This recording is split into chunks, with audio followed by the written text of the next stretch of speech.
Welcome to the Vermont Public 2024 General Election Debates. I'm Michaela Lafrac, the host of Vermont Edition. Today is the first in our series of debates and candidate interviews ahead of the November 5th general elections.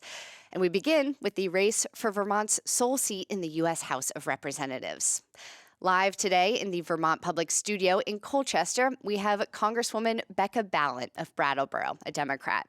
She was elected to the U.S. House in 2022. She previously represented Windham County in the Vermont Senate. Before entering government, she was a public school teacher. Welcome. Thank you so much, Michaela. Our other candidate today is Republican Mark Coester of Westminster. He is a small business owner with a background in fishing, logging, and sugaring. Mark, welcome. This year, Vermont Public has adopted the Citizens Agenda approach to the election coverage. More than 620 Vermonters have submitted questions for candidates and thoughts on the issues they care most about. You'll hear some of those throughout today's debate. To submit your own question for one of our other upcoming debates or candidate interviews, email us at vote@vermontpublic.org. Here's the format that we're going to use today and throughout the 2024 debates. In the first segment, I will ask common questions to both candidates from our Citizens Agenda and the Vermont Public Newsroom. They'll each have 1 minute to answer. I will also ask short follow-up questions. In the second segment, the candidates will ask each other questions. They'll have 30 seconds to ask a question and 1 minute to answer. They'll also have time to ask follow-ups. In this third segment, we will return to questions from our Citizens Agenda and our newsroom. Candidates will have 1 minute to respond. We'll follow that with a lightning round of questions where candidates will have 10 seconds to respond. We'll conclude with 1 minute closing statements from each candidate. Vermont Public used an online name generator to decide who will go first, and Mark Coester, you will begin. A reminder, in this first section, please limit your initial response to 1 minute.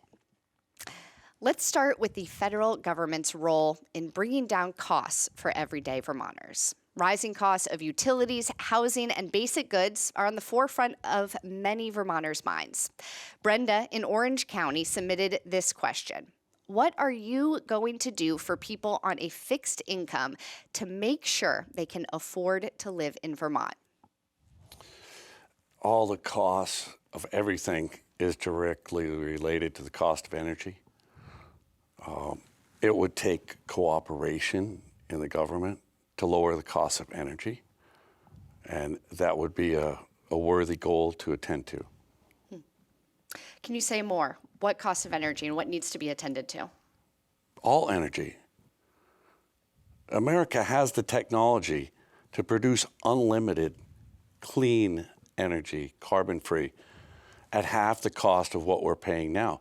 Everything, the price of everything is directly related to the cost of energy.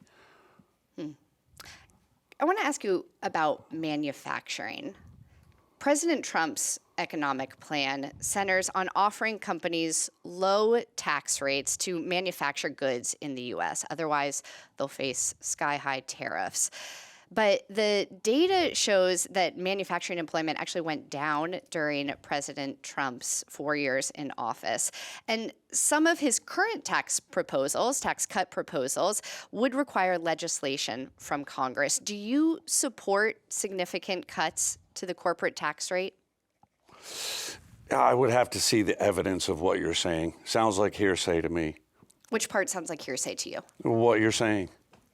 The question sounds like hearsay. Yeah, I'm asking if you support corporate tax cuts. Show me the evidence.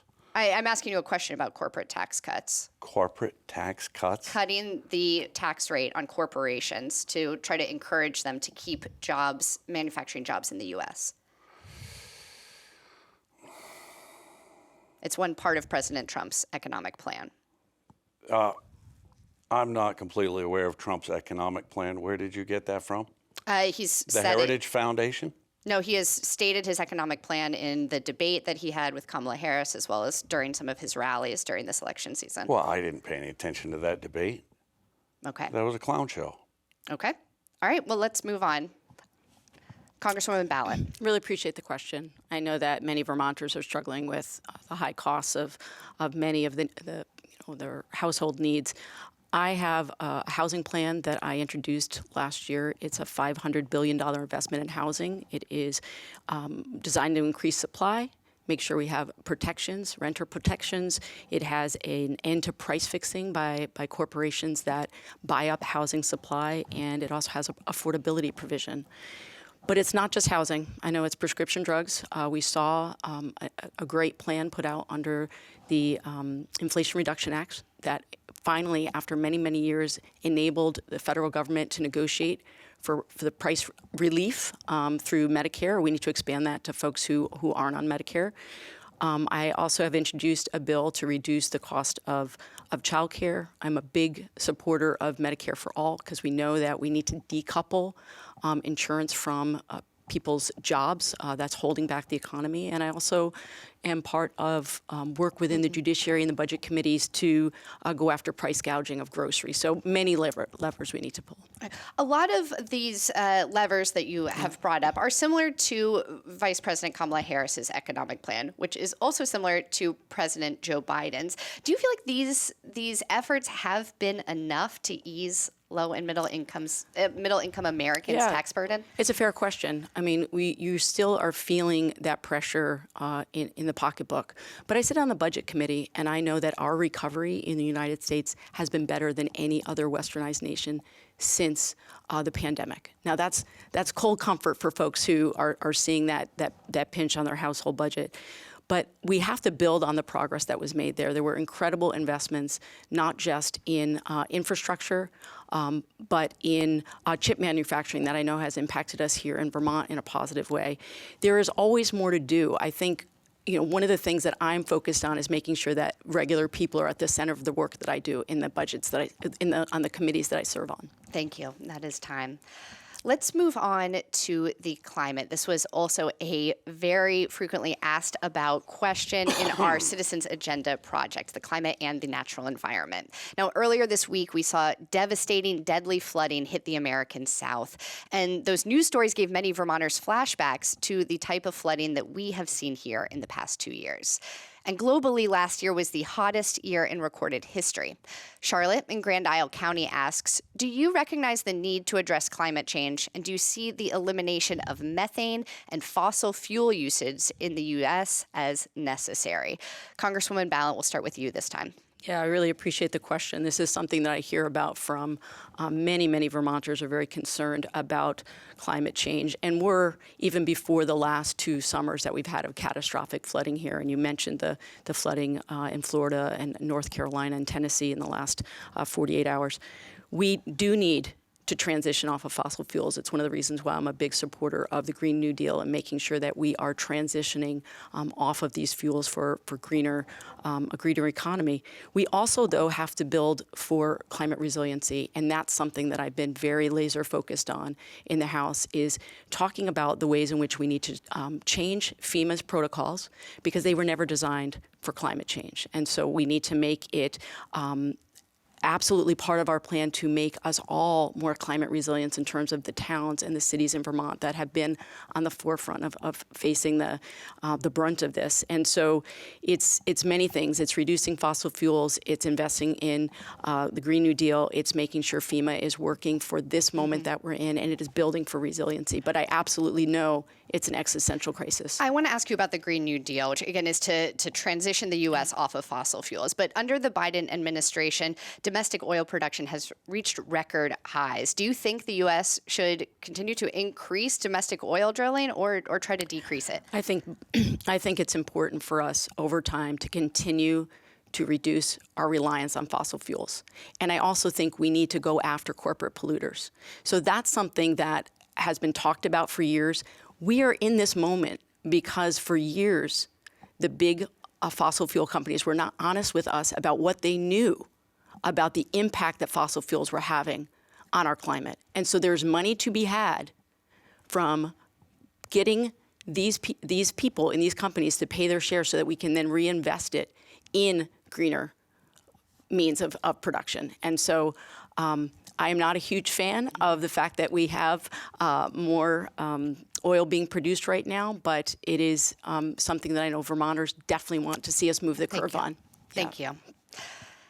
And Mark Coester, I'm going to restate the question from Charlotte in Grand Isle County. Do you recognize the need to address climate change, and do you see the elimination of methane and fossil fuel usage in the U.S. as necessary? Absolutely not. Which part? All of the above. You do not recognize climate change as I do what, real or recognize that the standing? climate changes. I also recognize that it has nothing to do with CO2. The CO2 levels during the golden ages, when humanity flourished beyond imagination, were 0.6%. They're 0.4% right now. When you bring CO2 down to 0.2%, everything starts to die. Zero carbon initiative means all life on the planet is dead. That's sixth grade science. They inject CO2 into greenhouses to get 30% more growth rate on plants. They've been doing it for years. It's a scam. How are the electric vehicles working out in North Carolina right now? Can I ask you a follow-up question there? I just want to be clear. Are you saying that you believe there is a plan to eliminate all CO2 from the earth? Well, of course, they've got a zero carbon initiative in a place where Laura Sibilia openly admitted that reducing CO2 would do nothing for the climate. Vermont's climate initiative, she openly admitted in the Vermont House that it would do nothing for the climate. It's going to cost our taxpayers billions of dollars, $4 a gallon more in fuel. She was part of overriding Governor Scott's veto on the Global Warming Solutions Act in 2020 when I fought that right along with John Rogers. Could I ask you one more follow-up question? Another 30 seconds here, since Congresswoman, you went a bit long with some of your answers. Where do you get your information about the climate change and the temperature of the planet? Well, certainly from real sources. It was a sixth grade science class that educated people about CO2. I gather you graduated sixth grade? I did. Good. Thank you. Congratulations. Okay. All right. Let's move on. Well, our next topic is housing, one of the primary issues facing folks here in Vermont. We received a note from a person named Matt, who lives in Chittenden County. They work for an organization that assists people experiencing homelessness. And Matt says that they've seen, quote, extraordinary rises in need over the last year. And Matt writes that they may be forced to leave Vermont as the cost of housing has become untenable. What role does Congress have in addressing the shortage of affordable housing in states like Vermont? Mark, we'll start with you. Well, the housing problem in Vermont actually has to do with Act 250. And by the Vermont legislature passing harsher Act 250 regulations for 97% of the state, it makes it that much more difficult to build housing anywhere except for in 3% of the state. Now, the regulations are so extreme that simple businesses like Rescue Inc. that wanted to put an auxiliary facility in West Townsend, far, far above the water line on a gravel bed. Cost them $250 million in permitting just for Rescue Inc. to expand. 3 years and $250 million in permitting. There is so much going on here. The problems with affordable housing stem from Vermont. Congress shouldn't be addressing things like that in Vermont. So you don't think the federal government has a role in... Well, Vermont is a hindrance to creating affordable housing here. There are certain duties granted by the states to the federal government within the 10th Amendment. The federal government doesn't really have a role in addressing Vermont's affordable housing problems. It's Vermont legislature that needs to address that. The restrictive regulations need to be readdressed. Thank you. Congresswoman Balint, what role do you think Congress has in addressing the shortage of affordable housing in states like Vermont? I absolutely think it has a role to play. It's holding back our economy here in Vermont. I travel around the state a lot talking to employers in every sector, and they say that the housing shortage is holding them back from hiring the workers that they need at all levels within their companies or their organizations. And I just want to be really clear, this is not just a Vermont problem. This is a nationwide problem. There is a housing crisis in rural America. There's a housing crisis in some of our biggest cities. And so Vermont is not alone in this, which is why I believe that the federal government does have a role to play and why I introduced my Community Housing for All Act. It is about increasing supply to lower the costs. It is about renter protections, affordability, and making sure that we end price fixing for rental properties. But let's be clear. We have a very low vacancy rate, which is what I think the caller was speaking to. We should have about a 7% vacancy rate for housing in Vermont. It hovers around 3%, and in places like Chittenden County, it's down to about 1%. It's acute, and so we have to build on the work that was done by the state legislature when I served on the. That is time. Yeah, agreed. Okay. I want to ask you about first-time home buyers assistance, because that's something that you support. But critics say that this type of assistance can incentivize sellers to raise their prices, knowing that buyers have essentially extra cash on hand. How do you respond to this idea? And can you point to examples of the contrary? I really appreciate the question. We always have to look at unintended consequences of any legislation that we pass. I can just speak to the experience that we had here in Vermont. When we passed our first-time home buyer policy when I was in what I was saying before on the Housing and Economic Development Committee, we weren't sure if there was going to be any take-up rate. We didn't know if it would be popular. It was so popular, it was reauthorized by the legislature and the governor multiple times because it was the difference for so many young families to be able to buy housing. So there will always be unscrupulous sellers. There will always be people who take, there will always be folks who will take advantage of this situation. But what we've seen here in Vermont is that it has enabled so many young families to be able to get into housing. Thank you. Let's move to health insurance. The price of health insurance in Vermont has risen sharply in the past 4 years. Vermonters pay more than double the national average. What role does the federal government have in ensuring that Americans get the health care they need at an affordable price? Congresswoman Balint, we'll start with you this time. Well, if you look at the biggest insurance program that we currently have in the country, it's Medicare. And it's incredibly successful on many metrics. And so one of the things that I know is integral to the work that I do on the Budget Committee is making sure that we're constantly protecting Medicare and, of course, Social Security, because it makes a difference for so many Vermonters on fixed incomes. We have a role to play in continuing to bring down the costs of prescription drugs. Again, we have to build on the work that has already been done there, but we need to expand the medications that fall under that program. And we also have to go after pharmacy benefit managers and the ways in which they are creating these stacked layers of controlling the insurance industry. And so that's the work that I'm taking on in the Judiciary Committee, is making sure that we, as folks who watch the purse strings of the federal government, are watching to see who's making a profit when Vermonters can't get the Medicare or the Medicaid or the Social Security that they need. It's often large corporations. Well, speaking of Medicare, Yes. you've expressed support for a single-payer health care system, also known as Medicare for All. Vice President Harris at one point supported Medicare for All, but she has since removed it from her platform. Do you think that's a bellwether for the Democratic Party's approach to health care? Can you see yourself changing your mind on Medicare for All? I don't. I don't see myself changing my mind on Medicare for All. I believe, given the quality that so many seniors get from the program, if we were to expand it slowly in bands, lowering the age at which you qualify. And, to the point of whether the Vice President has backed off of supporting Medicare for All, we are not running against perfection here. We're running against somebody who has tried to dismantle the Affordable Care Act, I think 60 times. That's what we're up against. So what I want is somebody who is fighting for regular people, and I think that is Vice President Harris. Thank you.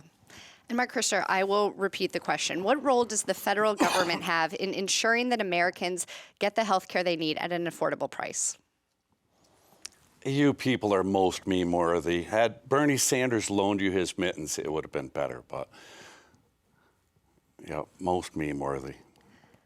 Can you say more? Do you have thoughts on I do. healthcare? Of course, Medicaid and Social Security will be protected without a doubt. Problems in Vermont, thousands, tens of thousands of people lost their health insurance when Obamacare took effect. There is no competition in Vermont's healthcare system. And that is why the prices are up, and they're rising, and they're doubling. So you start doubling costs, not only of healthcare, you double the cost of fuel, you double the cost of housing, you double the cost of food, and then, give a bonus. Let's give them $15 an hour minimum wage. It's all smoke and mirrors.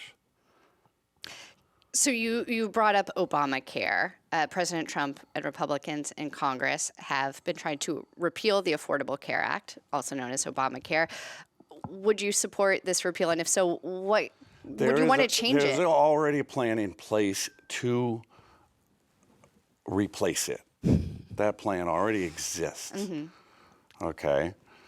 So smoke and mirrors, fear porn, telling people they're going to take away their Social Security. But what would you want to replace it with, is my question. What vision do you have for a replacement? That plan is already created. Which plan is that? Could you be more specific? To replace Obamacare. But yeah, which plan are you referring to? Who made it? You said that plan is in place. I'm just curious which plan you're referring to. I do believe that was created by a great number of people. Okay.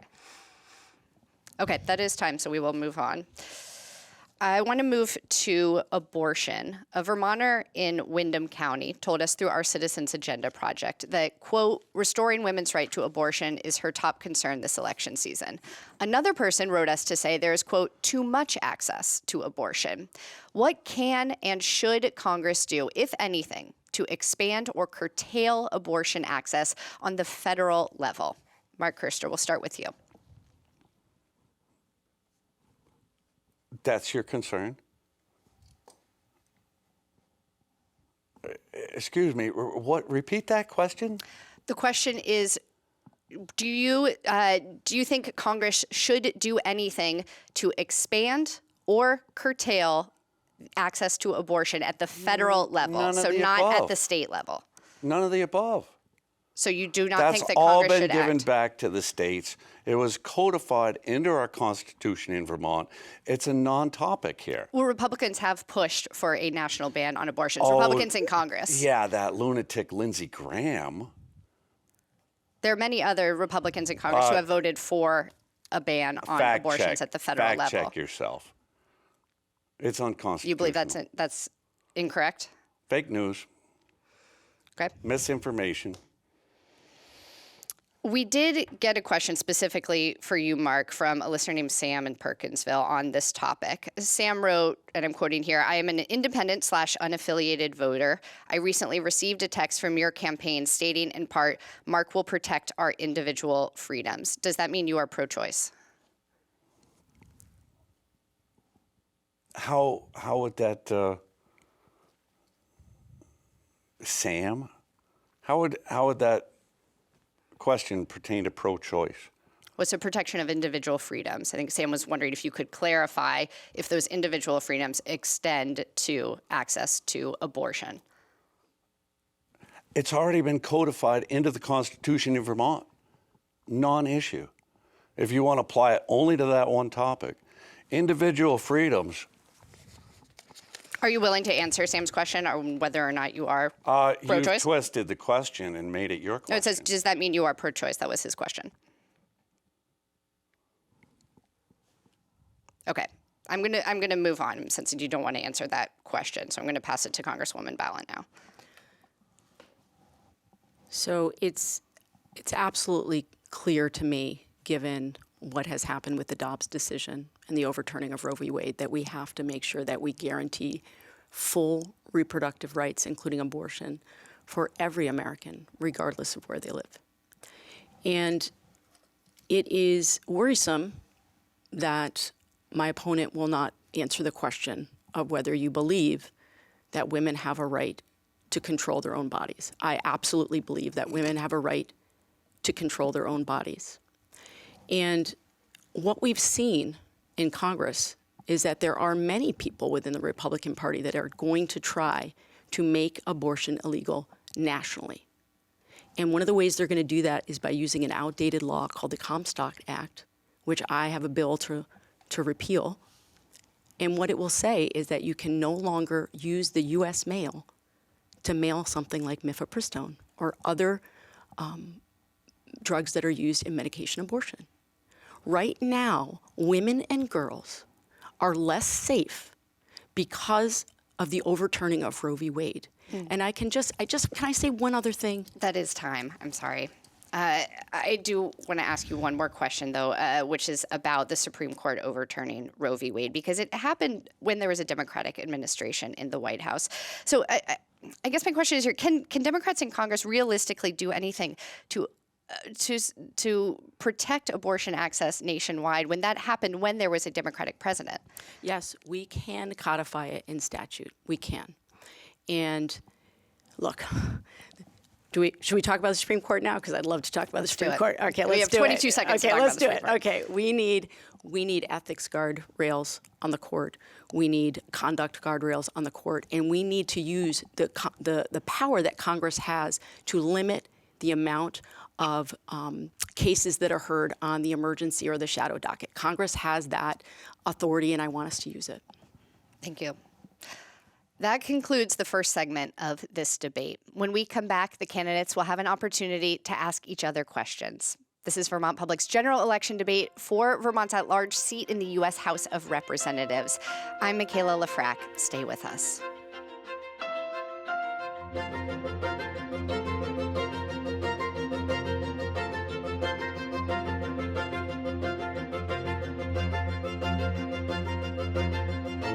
This is Vermont Public's general election debate for Vermont's seat in the U.S. House of Representatives. I'm Michaela Lafrac in the Vermont Public studio in Colchester. Joining us today are Mark Coester of Westminster and Congresswoman Becca Balint of Brattleboro. The candidates will now have an opportunity to ask each other questions. The questions should not be longer than 30 seconds, and the responses are limited to 60 seconds. And a reminder, you can ask a brief follow-up question. And we will begin with Congresswoman Balint. Your first question. Thank you so much. Mr. Coester, 118 of my Republican colleagues did not vote to certify the election. Can Vermonters trust that you will fulfill your constitutional duty and certify the election regardless of who wins? Most certainly. Wonderful. Do you have a follow-up question? If you had been in Congress when the Trump-Pence campaign lost the election, would you have voted to certify the election? I would have had to review the data at that time as what was going on. There was a major interruption. They recessed, and they joined back up a little after midnight and certified it. Do you think it was a free and fair election? Considering the censorship of the story of the Hunter Biden laptop, no, absolutely not. Because 17% of Americans said they would have voted the other way had they known it was true. And it was true, and it has been entered into congressional record in its entirety, as you well know. Okay, we're going to move on. Mark Coester, your question for Congresswoman Balint.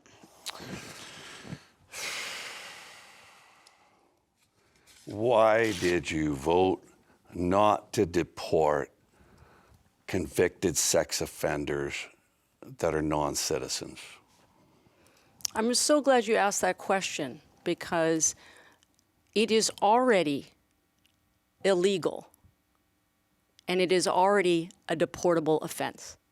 And so what I've seen since I've been in Congress for the last, almost 2 years, is that Republicans consistently bring to the floor bills that are not needed because it's already illegal. For example, in the first year of my term, I think it might have even been in the first month, They brought a bill to the floor to make it illegal to kill a baby after birth. It is already illegal in every state. There is so much nonsense that we need to vote on, and we don't get to the real issues that Vermonters deeply care about. I'll give you another example. I had to vote on an act called the Hoo-Ha Act, which was about protecting our household appliances. This is what is taking up our time. We have not passed our 12 bills for funding the government, and the bill that you are referring to, it's already illegal. Do you have a follow-up question? How are the electric appliances working out in Asheville and Hendersonville right now? They are digging out from their emergency in the same way, unfortunately, that Vermonters needed to dig out. Right, so their appliances needed to be protected. I'm sorry. Sorry, to be clear, are you implying that the bill that Congresswoman Balint just brought up was in fact necessary, a bill to protect 100%. appliances? Okay. All right, we're going to move on. Congresswoman Balint, it is your turn to ask a question. So I want to go back to reproductive rights, because you seem to imply that it was irrelevant for us here in Vermont, when I hear from so many parents that they're afraid of sending their daughters to states where they will not get full reproductive care. So the question is, when it comes to the House of Representatives to codify reproductive rights, will Vermonters have your vote to protect those rights for every woman, regardless of where she lives in this country? Women have the right to get an abortion.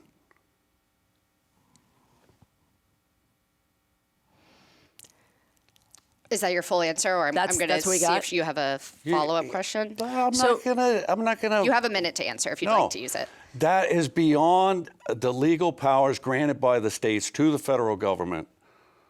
It's a state's issue, state by state. These things will change in states. Arizona had some ridiculous, archaic law that was no abortions whatsoever. The Arizona legislature changed that. It is a state issue. It is not a federal issue. Do you have a follow-up question? I do. Do you think politicians belong in somebody's doctor's office to be making these decisions for them? Absolutely not. Then why will you not right now promise that if it were to come to the House of Representatives that you would vote to protect reproductive rights for all women? That's what I don't understand, why you won't just commit to that. Because politicians have no business being in the middle of a doctor-patient relationship. But they are. Yes, exactly. They stop people from receiving ivermectin and hydroxychloroquine, too. Just to clarify, the Congresswoman is asking whether if you were elected to Congress and a bill came before you to ban abortion at the federal level or to protect it at the federal level, how would you vote? She's And I think asking me to commit that politicians shouldn't be involved between a doctor-patient relationship. I agree 100%. I think Vermonters have a right to know how you'll vote. Your time is up. It is your turn to ask a question to Congresswoman Balint. In 2022, you were absolutely vicious against Molly Gray for being funded by out-of-state money. FTX, $1.1 million in advertising, not just for you, but for Peter Welsh. What do you think about this? Do we need some sort of campaign finance reform? No question. Absolutely, we need campaign finance reform. We have to get dark money out of politics. When you have donors that you're not able to trace, you can have situations like that where you have super PACs spending on behalf of a candidate and they have no control over that spending. It's wrong. It needs to change. And I have signed on to numerous bills in Congress to overturn the way that we are funded, including a bill to overturn Citizens United, which opened up the floodgates to all of this dark money. And so, no question, it's not healthy for the democracy. I also introduced a small dollar donor protection bill, which makes sure that every single individual donation that comes in is actually coming from the person that it claims to be from and deals with that fraud. And I also supported a Disclose Act, which is getting to transparency and election integrity. So I completely agree. Do you have a follow-up question? So the dark money that you railed against so much on Molly Gray is what got you elected. Did you pay back the $11,000 to Sam Bankman-Fried? So let's be clear. It was stolen from donors. Yeah, I'm very happy to answer that question. So we have put all of that money in a separate account. We have fully cooperated with the investigators. I have never been accused of any wrongdoing. The money is sitting in an account waiting to go back to the folks who were made unwhole by the demise of FTX. And, you know, to your other question, in the last month of the campaign, I had 12 times the number of small dollar donations coming into my campaign, and our internal polling showed us up by double digits. And so I know. Please, when she finishes. Again, outside expenditures, independent expenditures cannot be controlled by the campaign. That's why we have to end this system. That is your time. And this concludes the second segment of our program. When we come back, the candidates will answer more questions from our Citizens Agenda and the newsroom. This is Vermont Public's general election debate for Vermont's seat in the U.S. House of Representatives. I'm Michaela Lafrac. Stay with us.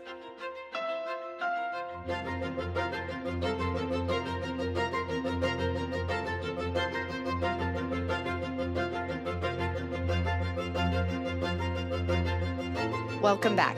This is the general election debate for Vermont's seat in the U.S. House of Representatives.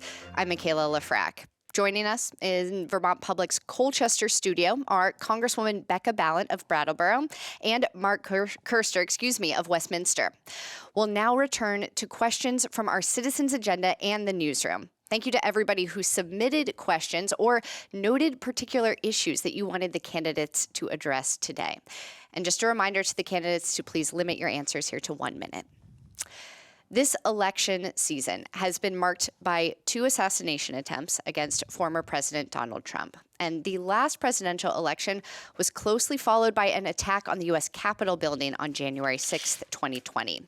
Kate in Caledonia County writes, quote, "It seems clear to me that there is more political violence in our future. Do the candidates have plans to cope with that?" Mark Coester, we'll start with you. Cope with political violence? Address it in your role as a congressperson. Well, there should be no political violence whatsoever. So it sounds like you would condemn political violence. Is there any other steps you would take, changes to rhetoric, votes I you don't take need to address political condemn violence? That's normal, rational human being knowledge, that there shouldn't be violence regarding politics or anything else. And yet there is. Yes, there is. Yes. All right. Would you like to use the rest of your time? Well, nobody's tried to assassinate Kamala or Joe Biden. All right, let's move on. Congresswoman Balint. So it's absolutely devastating that we have had 2 assassination attempts on the former president. And I was asked recently, should we have the same level of protection for sitting presidents as we do for former presidents? And I think in this day and age, we absolutely need to do that. I do think that our language matters. And I think it is important for all of us to bring down the rhetoric. And I'm very concerned. Sarah Longwell, who is a Republican, she works on Republican campaigns, and she said recently that I have never seen such a nasty, fear-filled campaign coming from at the top of the ticket on the Republican side. And I'm very concerned about the rhetoric around immigrants in Ohio from the vice presidential candidate. And I think we, as Democrats, we need to watch our language as well. It does matter if we use our platform to lower the temperature. And that's something that I've always tried to do. Thank you. What was your initial, I'm going to ask both of you a follow-up question here. First, Congresswoman Balint, what was your initial reaction when you heard about the assassination attempts against President Donald Trump, both of them? Yeah, I was actually on a congressional trip overseas looking at some programs in Nairobi, and I was stunned and saddened, deeply saddened and scared for our country. And I had a lot of questions about what are the systems that are not in place that need to be in place to protect anyone who is a public official right now. And so it was first shock and deep dismay. And Mark, I want to return to something you said at the end of your answer. I just want to follow up there. You said no one has tried to assassinate President Joe Biden or Kamala Harris. Was there a point you were trying to make there? What were you saying by bringing that up? She's talking about the rhetoric. This is the political antagonistic rhetoric. I just want to be clear for our listeners. Are you drawing a connection between rhetoric and most certainly? What? I was on the way to the national convention, to the RNC national convention, when I got a call that they tried to assassinate President Trump. Mm-hmm. And it's like, oh, again, he's alive. Thank God. You know, there are those that wished something other. Okay, let's move on to international affairs, which we haven't yet discussed during today's debate. We are coming up now on the one-year anniversary of the October 7th attacks by Hamas in Israel. Since that day, more than 40,000 Palestinians have been killed, according to Palestinian authorities, and around 1,700 Israelis. The conflict continues to escalate. Recently, Israel invaded Lebanon, I'm using my Vermont pronunciation here. What actions should the U.S. take to help end this war? Congresswoman Balint. Yeah, I know I speak for so many Vermonters. This has been an absolutely devastating year as we see the suffering in the Gaza Strip and the terrific loss of lives. I think what we can do in the near term is consistently use our diplomatic forces to bring about what has been so elusive, which is a ceasefire and a release of all hostages. And I also think we need to be holding all of our allies, including Israel, to the same standards. And we need to be enforcing laws like the Leahy Law that make sure that any ally receiving military aid is abiding by all humanitarian protocol. And I have been an outspoken critic of Netanyahu. I will continue to do that. I do not believe he speaks for the people of Israel. But the violence and the suffering need to stop. And I believe more has to be done to get an end to the violence and more humanitarian aid into Gaza. And a brief follow-up here. Your colleague Bernie Sanders recently called for the U.S. to stop sending weapons to Israel. Do you support Senator Sanders' efforts? You know, I saw he had a series of resolutions that he released last week, and we're still looking through all of them. But I did vote against sending additional military aid to Israel this past year, and I take every single bill incredibly seriously, and it's possible that I will sign on to some of the initiatives that Senator Sanders put forth. We have not had a chance to get into the details of what weapons he's talking about, because I want to make sure Israel still has Iron Dome and David Sling, which protect them from the rockets coming from Hezbollah. Thank you. And Mark Coester, what actions do you think the U.S. should take to help end the conflict between Israel and Hamas? Negotiations are a good thing. That all of our legislators chose to boycott when Netanyahu came to the United States is abhorrent. And then Netanyahu went down to speak with Donald Trump, just as Zelensky went down to speak with Donald Trump. I believe Zelensky also wants negotiations and wants that war to end. We're well over 600,000 Ukrainians have already died. And we will get to Ukraine in just a moment, but I want to focus here on Israel. You know, this horrific thing here, this horrific thing there. Negotiations are the key. When people squash your negotiations, squash peace treaties that are already signed, you know. We have an incompetent boob in the White House. What do you expect? Okay, and we do have a policy here at Vermont Public against using language like that and personal attacks, so if we could keep it civil here. Well, he was deemed incompetent to stand trial for the document case of over 18,000 documents that he took while he was vice president. Okay. So he's incompetent. Okay, you can state your opinion. I just want to keep the language civil here, please. Israel recently expanded the war into Lebanon, with Iran vowing to retaliate for the assassination of the Hezbollah leader. What role do you think the U.S. can take in preventing an even wider regional war, beyond negotiation, as you just said? With the current administration, nothing will change. Okay, thank you. Let's move on to the war in Ukraine, which has been going on now for 2.5 years. What role do you see the U.S. playing in ending that fighting, and what would the quote-unquote ideal ending to that war look like? Mark Coester. There has to be an agreement that comes together between Putin and Zelensky. And I saw very clearly that Zelensky was open to that, and he wants it to end. It's absolutely horrific what's been going on. An entire generation of younger Ukrainian men are dead. We want the death to stop. Thank you. And Congresswoman Balint. I think it's incredibly important that we continue to stand with Ukraine. It's not just about their democracy, it is about other democracies in Europe. I think it's critically important that we stand with our NATO allies.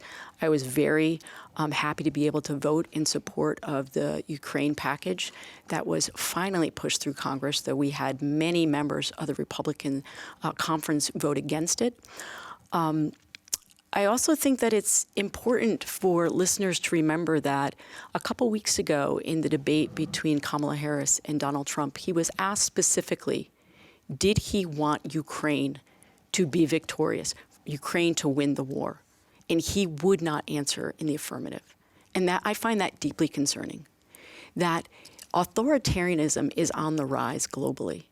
And I think that was a very clear line, and he had an opportunity to show what side he stands with, and he didn't do it. And I will be a strong voice for a free and independent Ukraine. Thank you. One more question in this segment here, and let's discuss immigration. Conversations about immigration are usually focused on the southern border, but there are a record number of people entering this country illegally from the Canadian border in our state of Vermont.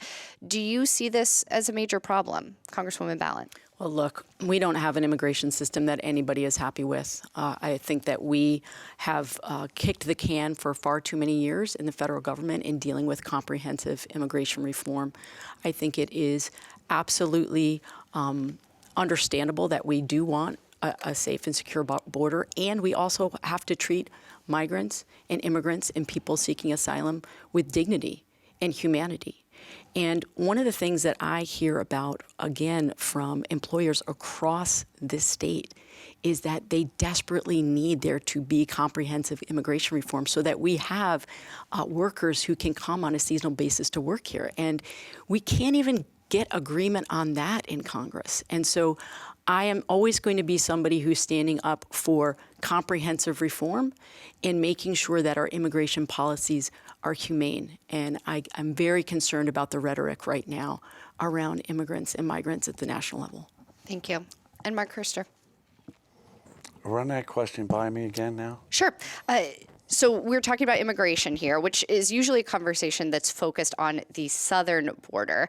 But there are a record number of people who are entering the U.S. illegally from the northern border, from Canada, into our state. Do you see that as a major problem? Yes, the northern border has increased, I believe, 1,700% or more incursions than there had been in the previous 10 years. The southern border, I went there to see it myself back in 22. It was horrific, absolutely horrific. You could look across and see the rape tents. You could see children's undergarments. Sorry, rape tents. you could look across the border and see the rape tents. Okay, I have not seen any evidence of a rape tent. I saw them in person. Okay. You could see the cartel on the hilltops, not only on the Mexican side, but on the U.S. side in camouflage. Everywhere you looked, I was there for more than 24 hours. We were handing out water bottles and snacks and Bibles in Spanish with a number to call if people got in trouble. Okay. This is your time. It's horrific. Okay. Well, first, I would like to ask a follow-up question to each of you. One, the question here was about the northern border, so I would like to hear from both of you on that. We can agree that there are issues with our immigration policy that are specifically focused on the southern border, but here in Vermont, do you think that there is an issue with quote-unquote illegal immigration, and how would you address that in Congress? Allow the Border Patrol to do their job. Say more. What are they not being allowed to do right now? They're telling people that they're not being allowed to do their job. Who's they? The Border Patrol. Okay. Do you have anything else to add there? Any details? I just want to make sure you use your time if you'd like You it. need to follow the existing laws. That's the thing. First, you need to follow the existing laws, enter only through a port of entry, and then we can negotiate some sort of immigration reform. Okay. My wife came into this country legally from the Ukraine. Okay. You know? That is your time. Congresswoman Balint, talk to us about the northern border. Yeah, I really appreciate the question. There was a border bill that came, bipartisan border bill in the Senate that would have infused more money, significant more money, to hire more Border Patrol agents, more asylum judges, more technical assistance to detect fentanyl, which I know is ravaging so many families here in Vermont. And so we have to get back to a place where we can agree as Democrats and Republicans that this is an issue that we have to stop using as a political football and sit down like they did in the Senate to get a comprehensive bill passed. But what we saw was that the former president intervened, and I know my time is up. It is. Thank you for jumping in there for me. We do have time for a brief lightning round, which I want to make sure we get to before the end of this debate. Please keep your answers as short as possible, so 10 seconds or less here. First question, should we raise income taxes for people who earn more than $500,000 a year? Yes. No. Should the federal government institute term limits on members of Congress? Yes. I support term limits. Should schools be required to tell parents of their child's gender identity? I think that's a conversation that needs to happen with a counselor at school with the parents. Parents' rights to know. All right, well, this is unfortunately the end of our very short lightning round. We will have time for closing statements, though, from each candidate. And again, the order was determined randomly before the show. And Congresswoman Balint, you will start us off. It has been the honor of my life to represent Vermont in Congress. I never imagined that I would be in this position as the child of an immigrant and a working class mom, and I take my job very seriously. I'm proud of the work that we have done in my office this year because although my name is on the door, I have a whole staff that works with me. We've been able to help over 2,000 Vermonters cut through the red tape to get benefits that they are entitled to for Social Security, Medicare, get help with passports. I've been able to bring back $11 million to community projects here in Vermont, 15 different projects, funding things from housing to Meals on Wheels to making sure that we have childcare facilities. And so that's the kind of work that I'm doing on behalf of Vermonters every single day. So it's not just the votes that I take, it's the work that happens in my office to make sure that anyone who calls the office is going to get somebody on the other end who understands that they're working on behalf of them. Thank you. Thank you. Mark Coester, your closing statement. A closing statement. I got notes. Okay.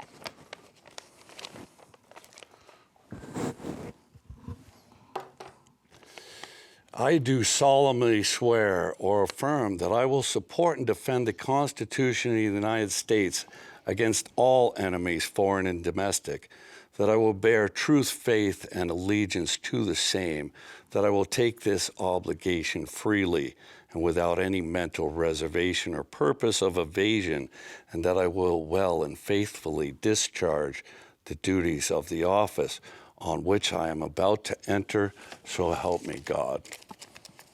Thank you. This concludes the general election debate for Vermont's seat in the U.S. House of Representatives on Vermont Public. Many thanks to the two candidates for being part of the program today. Congresswoman Becca, I will ask you to keep that on, please. Thank you. Congresswoman Becca Balint of Brattleboro, thank you. I really appreciate the time. And Mark Coester of Westminster, thank you. You have a wonderful day. Front Porch Forum is Vermont Public's lead outreach partner for the Citizens Agenda Project. What issues are most important to you this election season? What do you want to hear the candidates discuss ahead of Election Day on November 5th? To submit a question for Vermont Public's upcoming debates and candidate interviews, email vote@vermontpublic.org. The Vermont Public Debate Series is produced by Holt Albee and John Ahrens, with production support from Daniela Fierro, Andrea Lorian, Dave Rice, Brian Stevenson, Kaylee Mumford, Joey Palumbo, Riley Cartwright, Phil Edfors, and Frank Allwine. Our timekeeper is Rick Barrett. Audio engineering by Peter Angish, radio direction by Mary Angish, and video direction by Mike Dunn. I'm Michaela Lafrac. Thank you so much for listening and watching, and we'll catch up again soon.